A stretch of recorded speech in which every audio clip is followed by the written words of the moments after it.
Welcome back to the Project Censored Show on Pacifica Radio. I'm your host, Mickey Huff. Today, in this segment of the program, we are delighted to welcome back Professor Adam Bessie. Adam Bessie teaches community college and English in the San Francisco Bay Area. He writes comics that have appeared in The New Yorker, the Boston Globe, the Los Angeles Times, Truth Out, and with us at Project Censored, among others. Today, we're going to be talking about his first book. You can learn more at adambessie.com. That's Adam, Bessie.com. And today we're talking again about going remote, a teacher's journey. Adam Bessie, welcome back to the Project Censored Show. Oh, so glad to be here, back at home, Project Censored home. Thank you. Adam, it's such a pleasure. Full disclosure, we're colleagues. We teach at the same college. And of course, also we had a little hand in some of what you were doing here. Of course, you and your partner, Peter Glanting, did the illustrations for this book. It's a graphic journalism book, and it's also part memoir. And it's a very striking work. At the Censored Press, we were delighted we were able to work with you and our partners at Seven Stories to put together just an amazing, really an amazing book. And I want to have you. I know last year we had you and Pete Glanting on the show, and we talked a little bit about that, but the book is just out, right? It just came out mid-May, and you are actually right now in Portland, and you're going to be all around the San Francisco Bay Area. You're doing a book tour here over the summer, and we want to talk to people about this because it's the timing of the publication, I think, is really interesting too, because your title, Going Remote, A Teacher's Journey, talks about going online during the pandemic. And of course, it's only been just in the past, semester or two that many of us are going back to campus, and we're having some very interesting experiences. But let's get into all that by first starting with you, Adam. Let's start with the beginning of this book, this process. You originally published a piece of it in one of the Project Censored books with Pete Glanting, and it really just grew into this amazing project. Adam Bessie. Yeah, I'd love to talk about the origin story, since this is a work of graphic journalism. And so March 13th, 2020 is when this book began, even though I didn't know it was going to be a book, but I knew on that Friday the 13th, that first day that we knew we were all going to go remote, that this was going to be an enormous shift in the way that public education was going to operate, and that this was going to be, for lack of a better term, like a different paradigm. And there would be competing forces using this disaster to create either sort of, as Naomi Klein talks about in her essay at the time, a screen new age, or going back to her earlier work, Disaster Capitalism, the shock doctrine. This could be a moment of disaster that could be seized by Silicon Valley and by other corporations to implement a more corporatized, privatized version of education. Or it could be a moment that those that are closest to the classroom, the students, especially, and the teachers, could use this to disrupt this pattern that has been ongoing for many years of technicalization, privatization, corporatization. And so the book was born out of the desire to capture that moment and that tension as quickly as possible while I was feeling it so acutely. And it wasn't, for me, an abstract philosophical exercise, though, as I'm talking about this with these big terms like corporatization, privatization. No, this was a profound sense of disorientation.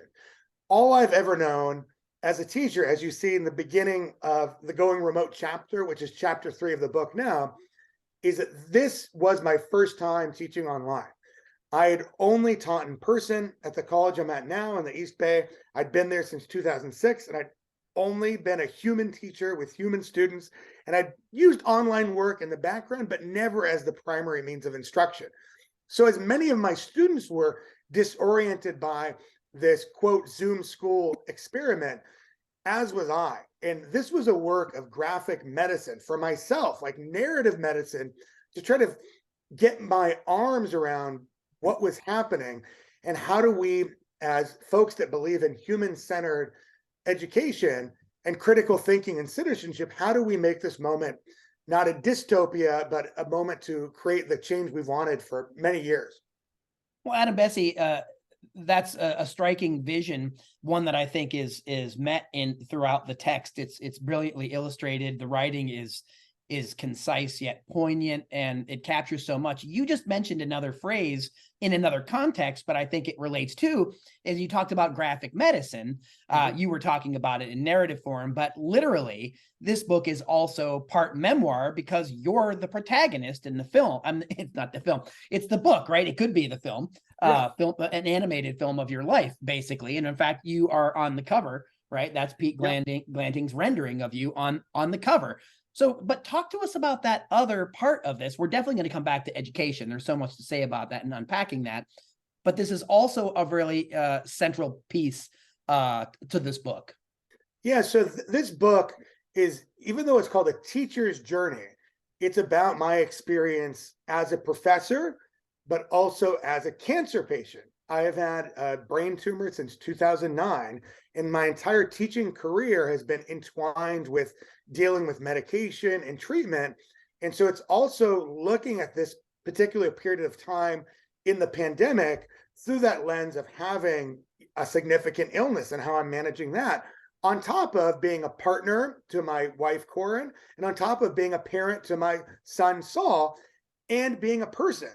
And so even though the book is named A Teacher's Journey, what I'm trying to do in the work is to push back on the dominant media narrative of the cardboard cutout of teachers, that we don't really see teachers as full people that have all these different facets.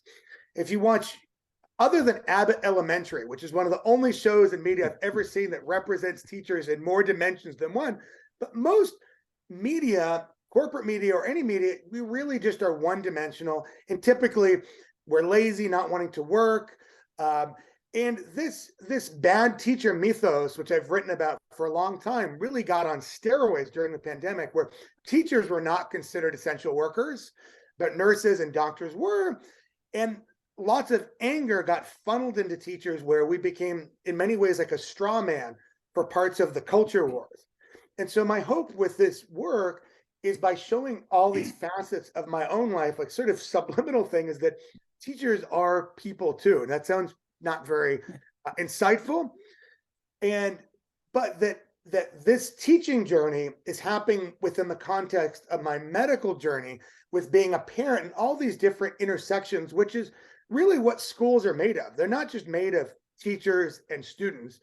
They're made of people that have multiple intersecting things happening at once. And the pandemic really brought the humanity, I think, of everyone to light, at least for a moment, before some of the culture wars sort of ensconced and enwrapped things, where it was hard to have these kind of conversations. And my hope with this book is that it takes some of us back. Now that we're moving to another phase of wherever we're at, we can now use this book as a means to reflect on what happened and how can we meet that vision of moving forward with a humanistic version of education that incorporates all of a person rather than just a slice of that person. So that's an interesting, a really interesting angle, particularly given, you and I go back quite a ways at the college that we teach at, and we actually first met on a curriculum committee that we called the Pedagogy Committee. And so we were riffing around on the neoliberalization and privatization of education, the corporatization of it, the Orwellian sort of newspeak language of education that was really, it's clearly heading in a direction that was away from the idea of the Dewey-esque idea of the classroom as a laboratory for social problems, really like a place to really practice democracy and be have meaningfully participate in discourse, debate, and so on. And what we've seen, in this past, definitely the last 10 years, but exacerbated extraordinarily by the pandemic, we've seen the real impacts of neoliberalism on schools, public schools in particular, which have been starved mostly on purpose in terms of budgets, but also in terms of the way that they're run increasingly like top-down corporations, and bloated with heavy management and administrative staff. And what we've seen is that teachers now are basically on the front lines. It's like a triage center. The school is so much more. It's not even about going and learning about a topic. It's it's basically the schools are now supposed to do everything that the rest of society has been failing to do, from mental health and healthcare, of course, teaching, but there's so many other elements now in education, and you really capture that in Going Remote. Can you talk a little bit about that? Yeah, I can. There was a lot of things you said there. You mentioned Dewey, and I think of for myself, who is a philosopher of humanistic education, where the goal of education is to develop and grow and not to be treated as a product. And the system that we're in already is very much built along a factory model where the students and teachers are both objects that are acted upon as opposed to subjects that are acting. And so this is a long-standing trend, as you mentioned, in education, which then the pandemic served to accelerate, where now we have more of, instead of a factory model, a sort of corporate model where the student is sort of a customer, and so the teacher then is like customer service. The big thing, though, to like put this into more concrete language that I think is the most important, is all of this is putting the big decisions further outside of the context of the people in the classroom and in the space. So the term going remote, as you read it, you will see it has many different iterations of what that means. It's not just about being remote from the classroom. It can be emotionally remote. It could be about, again, the idea that Silicon Valley corporations who are quite remote from the classroom are exerting profound power now within the classroom. It has to do with state and other mandates that are imposing things on the classroom where there's not democratic input. And so I think that this book, Going Remote, is really a book that's making us rethink to me, I'm trying to get at the fundamental metaphors or vision of education. And at this point, we have a very mechanistic way of looking at education, which again is a very long tradition. It's not new, but it's been accelerated now that the tools are much more advanced. And it's been accelerated also by, as you said, the sort of managerial class that's coming from an MBA POV. And really, we're at like a choice point again, where how can we use this moment where we're all, have experienced this great traumatic disruption? And how do we create a new metaphor? So for me, I would like us to move out of this sort of factory customer metaphor and moving us more towards metaphors of journey or of family, of connection. So for example, California schools are funded based on enrollment and based on quote unquote success rates. How is success defined? Well, it's defined by the pass rates of students. If students have poor mental health, that doesn't factor into the funding. If the teachers are getting burned out, that doesn't factor in. So this is a very narrow idea of what a successful community college is.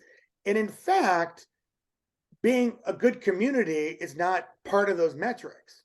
And so I think for me, it's us sitting down and using this crisis moment. Just as many Silicon Valley corporations saw this is a great moment for us to have more share in the classroom. You have Class Dojo, you've got Canvas, Zoom that we're talking here right now. All of these are like, this is a moment we can insert ourselves more as sort of middle people between the student and the teacher. I think it's also a moment that we can seize upon to say, how do we, as the people that are not remote, that are in that space together with each other, to together be empowered to develop educative spaces that fit that Deweyan model, that we're not just training people to work. That's part of what we're doing, but this is part of a community democratic process. So how do we together resist this trend that again has been decades in the making and try to turn back the tide? I like how you're talking about this being an opportunity for teachers and students to really step into this, recenter itself in terms of educational institutions, because that's what we've seen more getting pushed out, or teachers were kind of like scapegoats, and students were, well, they're always talked about, but we do these people, are we talking to them, or are we listening to them, and are they showing up? And if they're not showing up, why is that? And you talk about this in the book, and it's it does have a dystopian, kind of quality to it. It's no surprise that you teach about dystopian literature and you teach courses on comics and other things. Adam, there's a lot more that we need to talk about, but we need to take a quick musical break. I'm Mickey Huff, host of the Project Censored Show. We're speaking with Professor Adam Bessie. We're talking about his new book, Going Remote, A Teacher's Journey, that was illustrated by Pete Glanting. And we're going to talk about Pete too after the break. So stay tuned. Welcome back to the Project Censored Show on Pacifica Radio. I'm your host, Mickey Huff. Today in this segment, I'm honored to welcome Adam Bessie, a professor of English at Community College in the San Francisco Bay Area. He is author of the new book, Going Remote, A Teacher's Journey. It is a graphic journalism book and part memoir illustrated by the lovely Peter Glanting. And Pete is a UX designer and cartoonist. He does have a BA in English from the University of California, Davis. He has an MFA in comics from the California College of the Arts. We've had the pleasure of working with Pete on a number of other projects. And of course, Pete has been working with you for some time.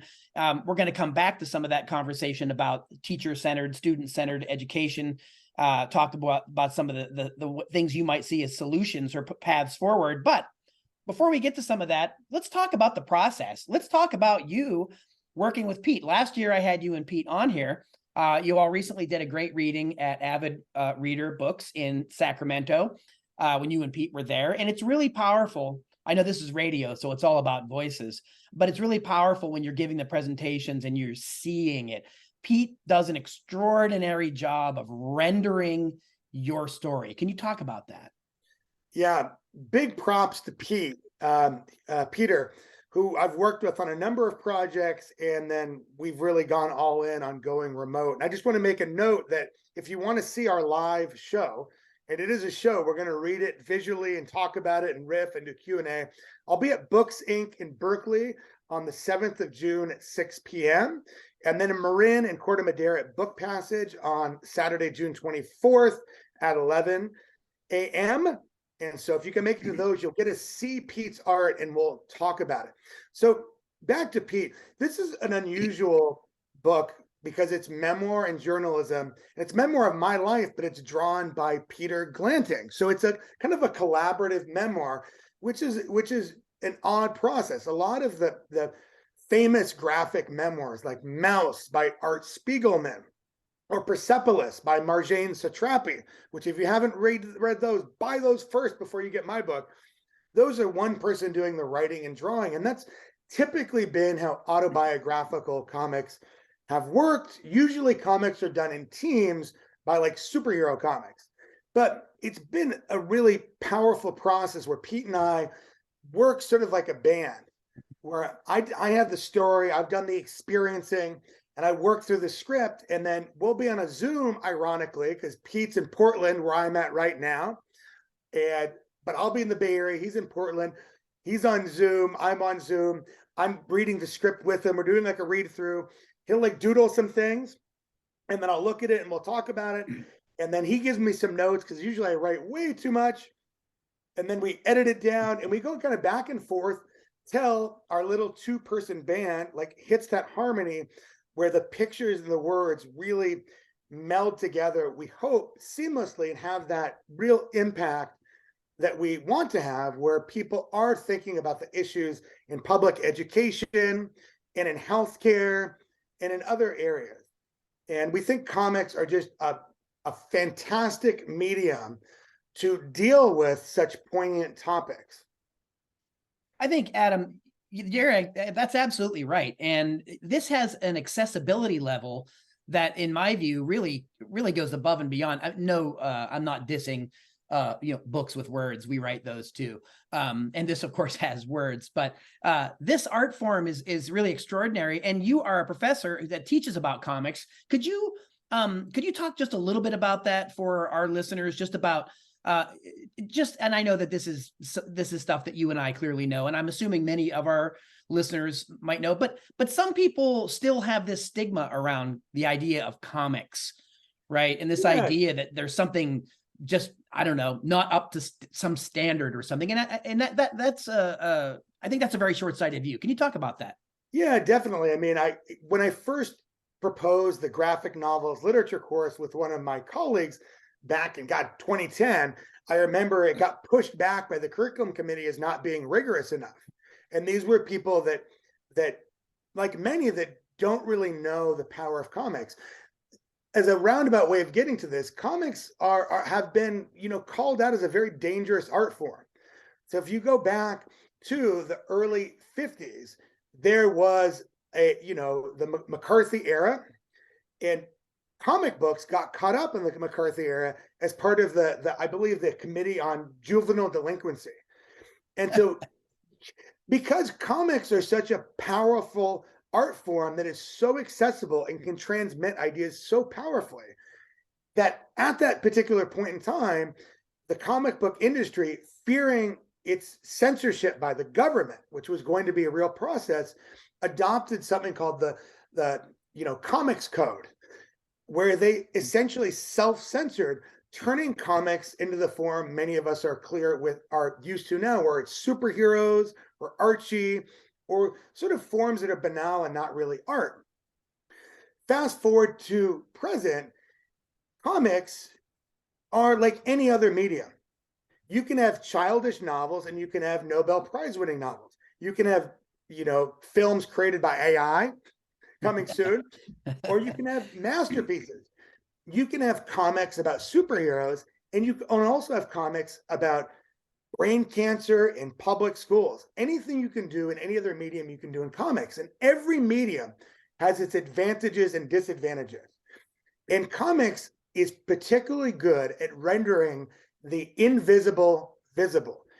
So it's really good for dealing with abstractions.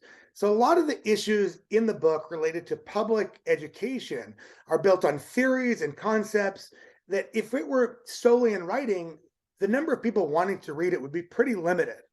But when you're able to put it in a comics form where you can visualize some of these concepts, they become more concrete, and therefore more people can really join the conversation. And that's why I think comics are a really powerful anti-censorship tool, which is why when you look at the most banned books, what's on the top there? Yep. There are a lot of comics. There are a lot of comics because they're an accessible way to transmit ideas. Yeah, and as a result, they do get a lot of attention. Sometimes it's not positive attention, as you just illustrated. Some of the most frequently challenged or banned books are in this very medium, in this format. And in fact, I'd be remiss if I didn't mention you're actually on part of your book tour now in Portland, going to be speaking at Powell's, but you're in the land of the Comic Book Legal Defense Fund, right? An important organization that has legally supported expression through comics. And again, there's plenty of expression going on here, Adam, Bessie. And again, I think, when we read works, whether you mentioned Freire earlier or Henry Giroux, really long, detailed academic books that are philosophy about education and pedagogy. What's fascinating to me is that you do so much of that in going remote, but you tell the story very differently. You do tell it with pictures. You tell it in the prose is, again, almost poetic in some ways, and it's I suppose the medium contributes to that because it has to be poignant, shorter, maybe more to the point, as it were. But I mean, I think you capture so many of the things going on in higher education and just in general in our world right now, as we were emerging from this pandemic. You mentioned the centering of human beings, right? And I wanted to come back to that. And I wanted to come back when the few minutes we had left to talk about how you see us moving out of this pandemic as human beings, but also as educators, right? Of course, there's fathers and partners and all these things, but there's also educators, artists. Where do you see going remote was the title of the book. Where are we going next? Yeah, it's interesting because I finished this book in 2020, the end of 2021, early 2022. And so as you read it, you'll see it maybe ends on a cliffhanger, an authentic one where I really don't know what's going to happen. And now that I've been back physically in the classroom for a little while, I'm seeing, some of these same trend lines I mentioned at the start of this interview, this tension between the sort of remoteness and the community. So I've been doing face-to-face teaching, hybrid teaching, online teaching all at once. And I'm seeing a lot of students are really craving community. They really are missing it and craving it and wanting that. And they do experience the community through technology and physically. And so when I'm looking forward, what I want to see most is for us to think inventively for how to make colleges real community spaces, and that community is kind of foremost in that process. In order for us to do that, number one, we need to be reducing class sizes all over. Because another thing that's emerged from the pandemic is we see a mental health crisis. The data shows that. I mentioned that in the book, but it is persistent. And if we're going to really be working with students using technology, connecting them to services, and doing all the things we need to do to fulfill this democratic and humanistic vision, we need to have, less students per class, and we need to have more things on campus for them to engage and for them to create things. So I'll end on this note, on an exciting note. I just finished the semester, and because of ChatGPT, which is another conversation, I said, I'm going to make my final project a multimedia project that can't be ChatGPT that I know of. And what was so great is each of them drew from their own personal experience. I got a video about the working conditions at Starbucks. Another student did a documentary on being a Tahitian dancer. Another student did a comic about being transgender. On and on and on, where the students were really drawing from their life and using the media tools they have to, as you've said before, I forget who it comes from, to be the media. And so Yes. this is exciting for me, is that I see this next phase as this fight really to make sure that we have smaller class sizes, we can create more community, and that students are using these tools of technology rather than being tools of the technology. Indeed. And Adam Bessie, Be the Media, going back to Jello Biafra, punk days of the dead Kennedys, and also a great book on media activism by David Matheson. But nevertheless, it seems like that you sound like you're having hope too, for where we're heading in the future, and you see that the yearning for community as a real potential boon, and maybe that'll also maybe that in classes like this, works like this, will help attract another generation of people to come back to college. I hope so, because I do think I have that utopian note. I'm going to end on the kind of choice. I think that community college and public education is in a real existential crisis, and a real crisis for its own existence right now, as a result of technological changes, as a result of demographic changes. And so this book, my hope is it creates lots of conversation that we can together, as people that are part of the actual community and not remote from it, to together be that change, be the media, whatever it is, to make that vision happen. Adam Bessie, I think that there's a real authentic message here in the book, Going Remote, A Teacher's Journey. You're the author. Peter Glanting did the wonderful illustrations. You can check it out online at Penguin Random House. You can find out more at adambessie.com. And a reminder, Adam Bessie will be at Books Inc. in Berkeley, June 7th, 6 p.m. Pete Glanting will be with you? He will not. He'll be at the Book Passage event, I believe. So we'll be tag teaming that. And that's on June 24th at 11 a.m. Okay, fantastic. You can again learn more at adambessie.com. And Adam, it is always a pleasure to talk to you. Thanks so much for taking time out of your busy schedule to talk about your new book, Going Remote, A Teacher's Journey. Thanks, Mickey. Bye, everybody.